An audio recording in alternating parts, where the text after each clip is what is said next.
Tu souhaites devenir conseiller en sécurité financière, mais ta principale peur, la grosse question que tu te poses, c'est où est-ce que tu vas trouver des clients?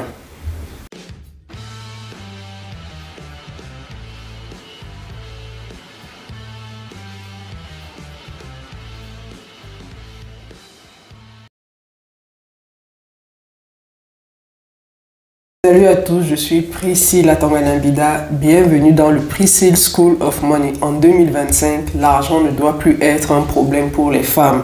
Dans le Priscilla School of Money, je partage des idées, je partage des astuces. J'essaie de vraiment démystifier les questions liées à l'argent pour les femmes qui vivent au Canada. Et principalement, je vous présente l'opportunité de devenir conseillère en sécurité financière pour celles que ça intéresse. Il y a pas mal d'autres business.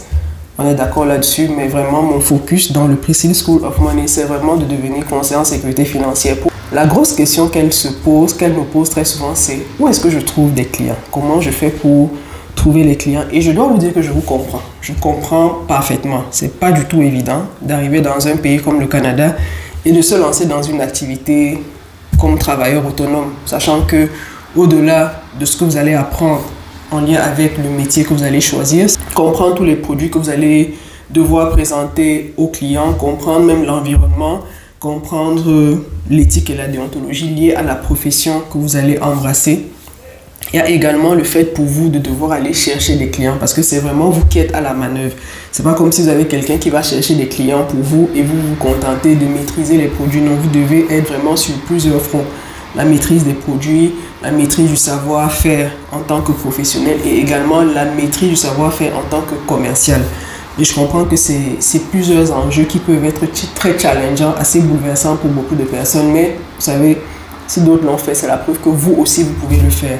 L'idée de cette vidéo est donc de vous donner des pistes, de vous donner des ouvertures, de vous donner vraiment la possibilité d'élargir vos horizons pour comprendre où est-ce que vous pouvez aller trouver des clients quand vous êtes conseiller en sécurité financière. Alors, je sais pas, je vous ai déjà dit dans une vidéo, je sais pas laquelle c'est, que l'une des choses qui m'a amené à être conseiller en sécurité financière, c'est que je ne voulais pas d'une activité trop nichée. C'est-à-dire, je ne voulais pas d'une activité où j'avais forcément besoin d'avoir une niche spécifique comme les mamans, les personnes afro. C'est vrai qu'on va nicher, mais je voulais vraiment être sûr que le produit que je vais proposer ou même l'offre que j'aurai à faire, c'est une offre qui touche pas mal de personnes. C'est-à-dire, je n'ai pas besoin forcément que ce soit quelqu'un de ma communauté, je n'ai pas forcément besoin que ce soit quelqu'un, une maman avec des enfants, non. J'avais vraiment besoin de proposer quelque chose où je n'aurais pas de limite, c'est-à-dire que ce soit quelqu'un qui est canadien, quelqu'un qui est né, qui a grandi au Canada, tout comme quelqu'un qui vient d'ailleurs, que je sois capable de lui proposer ce produit-là. Donc, je cherchais vraiment un produit qui était un peu comme l'électricité, comme l'Internet, un produit indispensable dans la vie en Amérique du Nord. Et on va se le dire, en Amérique du Nord, les assurances, les produits de placement, les épargnes, les investissements, c'est aussi important que Internet, aussi important que l'électricité. Donc, une fois que j'ai dit ça, c'est pour que vous compreniez vraiment que ce que vous avez à offrir, les protections que vous avez à offrir, les solutions que vous avez à offrir aux personnes, vous n'avez pas forcément besoin, quand vous êtes conseiller en sécurité financière, de vous rattacher à une communauté précise. Ça peut être un point de départ, mais gardez bien à l'esprit que toute personne potentiellement a besoin de vos services. Toute personne qui vit en Amérique du Nord. Parce que même les personnes qui vivent en Amérique du Nord n'ont pas forcément l'éducation financière que vous, en tant que conseiller en sécurité financière, vous avez. C'est vrai que la culture fait que sur des produits comme les assurances vie, les personnes qui sont natives d'ici sont assez ouvertes là-dessus. C'est pas un choc de leur proposer de prendre une assurance vie parce que elles savent à quoi ça sert, elles savent l'importance de prendre une assurance vie, mais retenez bien que sur des produits d'épargne, les produits de placement, il y a beaucoup de personnes aussi qui essayent de comprendre, qui essayent de se faire une idée, qui essayent aussi de savoir comment ça marche. Donc, ne vous limitez pas en vous disant « Ah, mais je viens les trouver chez eux, ils connaissent leurs affaires. » Non, il y a des personnes à qui vous parlez de certains avantages fiscaux qu'il y a à avoir un compte d'un certain type. N'allez pas vous limiter. Une fois que je vous ai dit ça, l'idée vraiment c'est que vous compreniez que potentiellement toute personne que vous rencontrez, c'est une personne à qui vous pouvez vous adresser. Maintenant vous allez me dire oui mais Comment est-ce que j'aborde quelqu'un que je ne connais pas? Comment est-ce que je rentre en contact avec une personne culturellement? On n'a pas les mêmes habitudes, on n'a pas les mêmes approches. J'aimerais vous dire ici, prenez vraiment l'éléphant un morceau à la fois. C'est-à-dire, prenez l'affaire un morceau à la fois.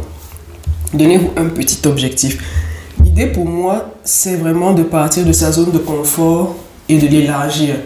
Quand je dis partir de sa zone de confort, c'est quoi? C'est que intégrer déjà des groupes liés à votre communauté, des groupes de personnes qui sont issues de la même origine que vous, qui ont la même origine que vous.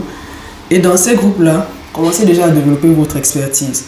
Commencez déjà à parler aux personnes, commencez à vous présenter, qu'on sache ce que vous faites, c'est très important. Qu'on se fasse un nom, qu'on sache même qu'est-ce que vous faites, qui vous êtes. Donc, commencez déjà à vous faire connaître au sein de votre communauté, c'est très important. Éduquez les personnes à tout ce que vous avez à proposer. Éduquer les personnes sur toutes les questions liées aux finances, éduquer les personnes sur les questions liées à l'argent en règle générale, éduquer les personnes sur les protections à prendre. Il faut vraiment faire ce travail d'éducation-là. Quand vous faites ce travail d'éducation, ce qui se passe, c'est quoi? C'est que vous bâtissez déjà votre crédibilité. Ça veut dire que vous vous installez dans l'esprit des gens comme une personne qui a une expertise dans un domaine. Ça ne va pas se faire du jour au lendemain, mais petit à petit, de manière constante, plus vous allez faire du contenu, plus vous allez répondre à des questions, plus vous allez montrer votre expertise sur un sujet dans l'esprit des gens, vous vous installez comme une autorité dans ce domaine-là. Donc faites ce travail-là et retenez bien que toute chose prend du temps. Donc ne pensez pas que c'est quelque chose que vous allez faire aujourd'hui, lundi et mardi, tout le monde court après vous, non. Laissez-vous du temps, donnez-vous du temps. Donc partez vraiment d'abord de votre zone de confort, partez de votre communauté, partez vraiment de votre communauté. Je ne suis pas en train de vous garantir que vous allez forcément avoir des personnes qui vont recourir à votre service dans votre communauté, mais aiguisez vos dents dans votre communauté, j'ai envie de vous dire. C'est-à-dire, faites-vous vos premières armes dans votre communauté. C'est-à-dire, commencez déjà à répondre aux questions des gens. Prenez même des séances de rencontres avec des personnes, organisez des webinaires. C'est pas sûr que tout le monde, il y aura grand monde à chaque fois, mais bâtissez déjà une crédibilité au sein de la communauté. Ça va prendre un certain temps et à un moment, vous serez confortable à aborder quelqu'un dans un centre commercial.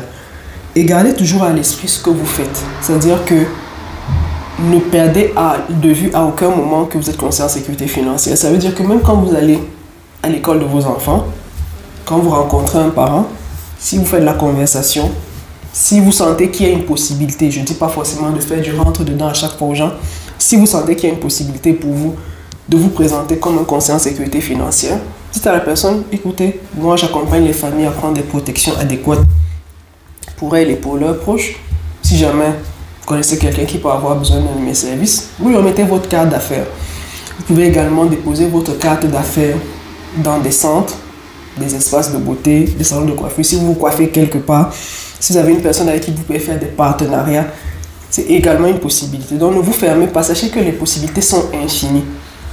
Les possibilités sont infinies, mais comme je dis, bâtissez vraiment d'abord votre crédibilité. Il faut qu'on sache vraiment qui vous êtes, ce que vous faites, votre expertise, qu'on teste bien, qu'on sente que oui, vous maîtrisez vraiment les produits, vous maîtrisez vraiment l'environnement, vous savez exactement comment marche l'argent au Canada et tout.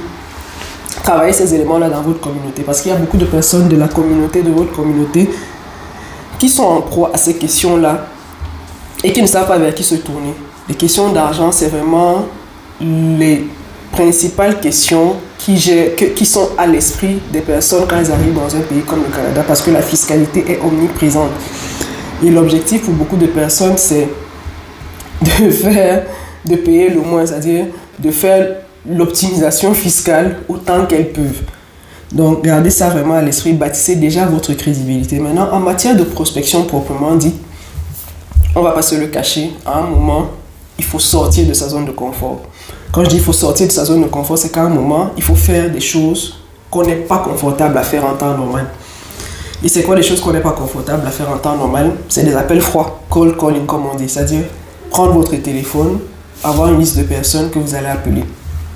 La liste de personnes, où est-ce que vous allez la trouver? Vous avez des pages jaunes.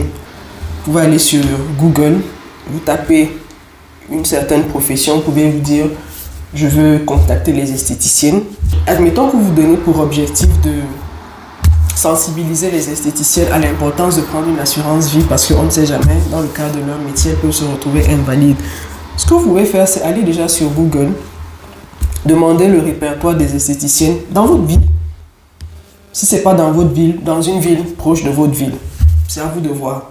Vous allez avoir un répertoire des numéros qui vont s'afficher, des esthéticiennes, et vous y allez.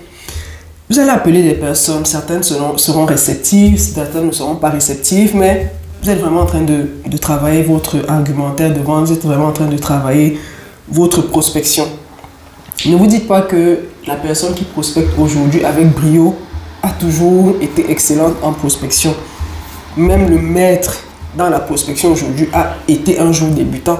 Donc laissez-vous vraiment le temps d'apprendre. Je sais que c'est des challenges assez difficiles, surtout pour les personnes qui n'ont pas le contact facile ou alors qui se referment très vite une fois qu'une personne leur a raccroché au nez. Mais dites-vous que c'est le chemin à prendre. C'est le chemin à prendre. Moi-même qui vous parle, je passe par là. C'est-à-dire, j'appelle des personnes décrochent, d'autres ne décrochent pas. Mais dites-vous que c'est le processus.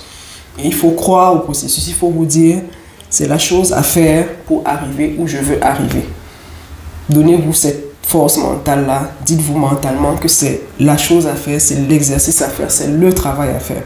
Parce que le risque aussi, c'est qu'on vous fasse croire que c'est tellement facile et vous vous rendez compte que c'est pas aussi facile que vous le pensiez.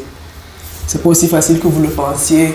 Ce n'est pas tout le monde, ne saute pas dans vos bras dès que vous appelez. Non, personne n'attend votre coup de fil à la vérité. Personne n'attend que vous l'appeliez pour lui parler de l'importance de prendre une assurance invalidité.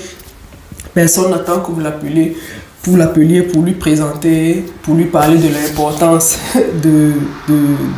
d'optimiser ses rendements. Il n'y a pas quelqu'un sur Terre qui attend cet appel-là. Mais à un moment, c'est vous qui savez que vous êtes en train de faire œuvre utile. Et il faut vous dire ça mentalement. Il faut vous dire, je suis en train d'aider des personnes. Elles-mêmes, peut-être, elles ne le savent pas. Je ne vais pas le faire sans leur consentement. Mais gardez vraiment à l'esprit que vous faites quelque chose d'utile pour les gens. Je dis beaucoup aux gens, il y a des personnes qui vous diront merci dans 5 ans. Parce que ce que vous allez faire pour elles, c'est dans 5 ans qu'elles vont réaliser. Pendant qu'on fait nos débuts avec mon père, j'aime bien lui dire, ce que j'aime avec le métier de conseiller en sécurité financière, c'est que le temps nous donne toujours raison. C'est-à-dire que on aborde des familles, on les invite à prendre des protections. Sur le coup, elles se demandent, mais c'est quoi l'intérêt de faire ça? Mais c'est avec le temps qu'elles comprennent que c'était vraiment dans leur intérêt.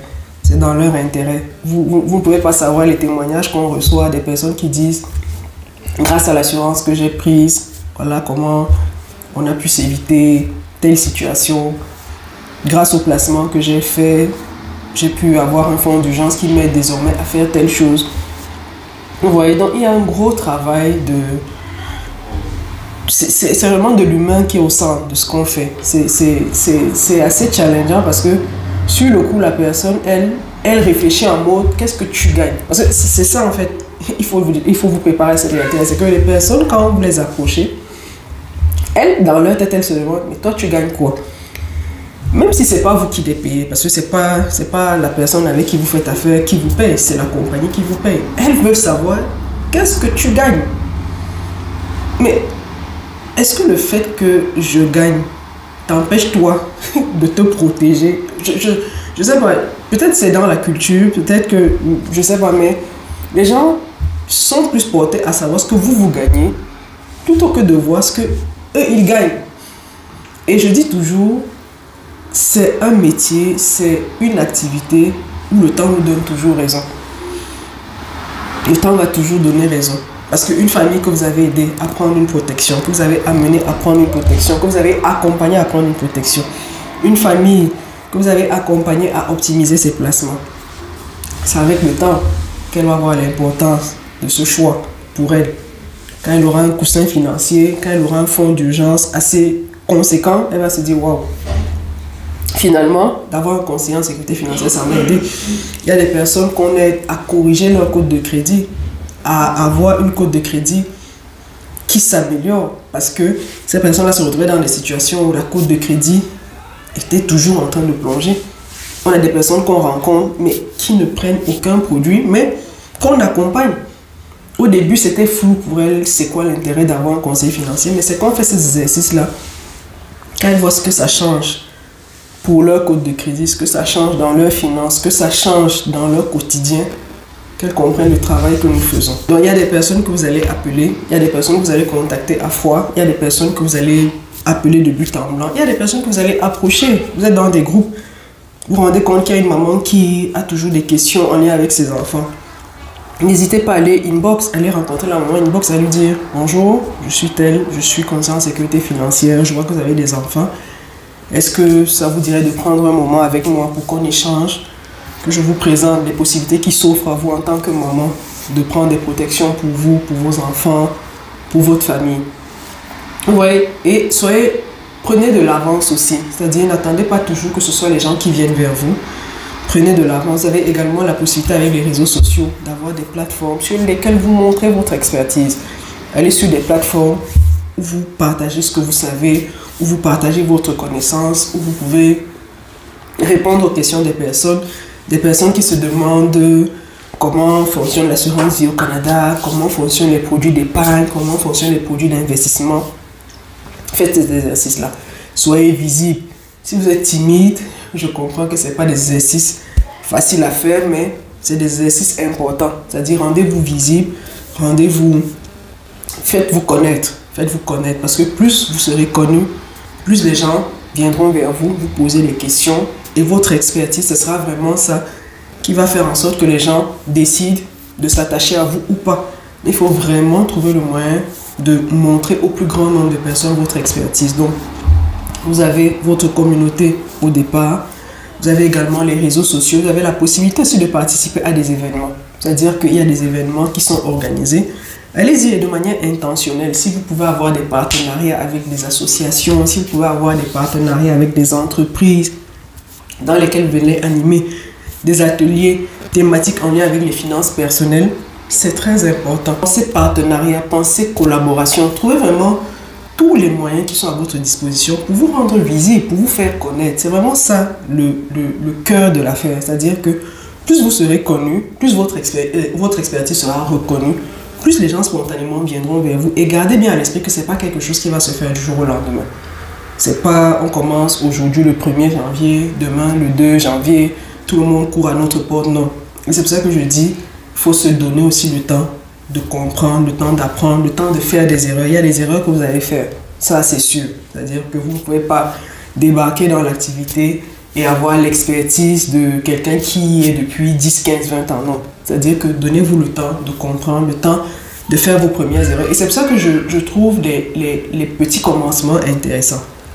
Parce que quand vous commencez petit, vous voyez, vous partez vraiment d'une zone de confiance où vous renforcez votre crédibilité pour une zone inconnue où votre crédibilité est assez solide. Parce qu'imaginez-vous que du jour au lendemain, à peine vous avez commencé, à peine vous avez des milliers de personnes qui vous contactent et que vous devez satisfaire.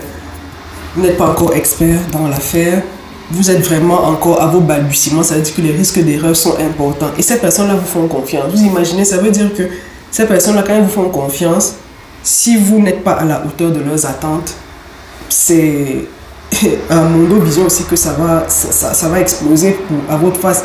Donc, appréciez vraiment le fait de commencer petit. Appréciez le fait de vous faire vos armes petit à petit. Appréciez le fait que vous allez vraiment progresser un pas à la fois. Et au bout d'un certain temps, votre expertise sera vraiment votre arme la plus puissante. Donc, je comprends qu'on souhaite être comme les meilleurs, mais il faut comprendre que les meilleurs aussi ont un chemin.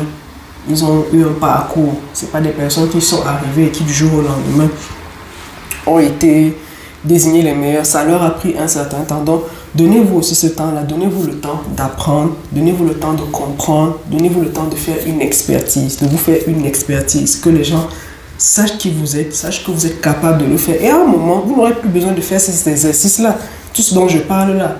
Les appels froids, la prospection. À un moment, c'est les gens que vous aurez servi qui vont devenir vos ambassadeurs. Moi, c'est ce que je dis toujours aux gens. Je dis toujours aux gens, moi, je crée des ambassadeurs. Je ne cherche pas des personnes avec qui j'aurai un contact, après ils disparaissent. Non, moi, je cherche des personnes qui, à un moment, vont dire, hey, J'ai eu à travailler avec Priscille. C'est grâce à elle que j'ai pu avoir un fonds d'urgence. Je ne savais pas que c'était important. J'en ai vu l'importance. C'est ces personnes-là qui, à un moment, deviennent vos ambassadeurs. C'est elle qui commence à dire aux gens, tel conseiller, vraiment, ce qu'il a fait pour moi, je salue son expertise.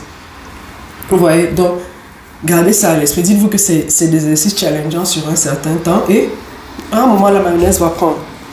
On le dit si bien dans l'activité, il faut se donner 5 ans. 5 ans de travail continu. Donc, si vous n'êtes même pas encore à la première année, ne commencez pas encore à réfléchir à est-ce que ça donne déjà? Non. À partir de la deuxième année, vous pourrez vous retourner et vous demander qu'est-ce que ça donne déjà? Mais la première année, la deuxième année, continuez de labourer. Continuez de labourer. Dites-vous, il y a quelque chose qui arrive, il y a quelque chose de grand qui est en train d'arriver. Mais donnez-vous vraiment le temps. Donnez-vous le temps de progresser. Donnez-vous le temps de grandir. Donc, j'espère que cette vidéo vous aura été utile en matière de prospection où vous allez trouver vos premiers clients. Comment vous allez trouver vos premiers clients? Je répète, ne vous mettez pas de pression. Partez vraiment d'une zone de confiance. Partez d'une zone dans laquelle vous avez des personnes qui sont de votre communauté. Vous allez grandir en expertise, grandir en confiance. Et avec le temps, vous allez vous ouvrir aux autres. Et c'est comme ça que dans 5 ans, vous serez l'expert dans le domaine. Vous serez le conseiller en sécurité financière expert que vous devez être, que vous rêvez d'être. J'espère que cette vidéo vous aura été utile. Dites-moi dans les commentaires ce que vous avez appris. Est-ce que vous êtes conseiller en sécurité financière? Comment vous avez grandi dans la profession? Ça nous intéresse. Moi, je vous dis à très bientôt pour une prochaine vidéo. Prenez soin de vous. Bye bye.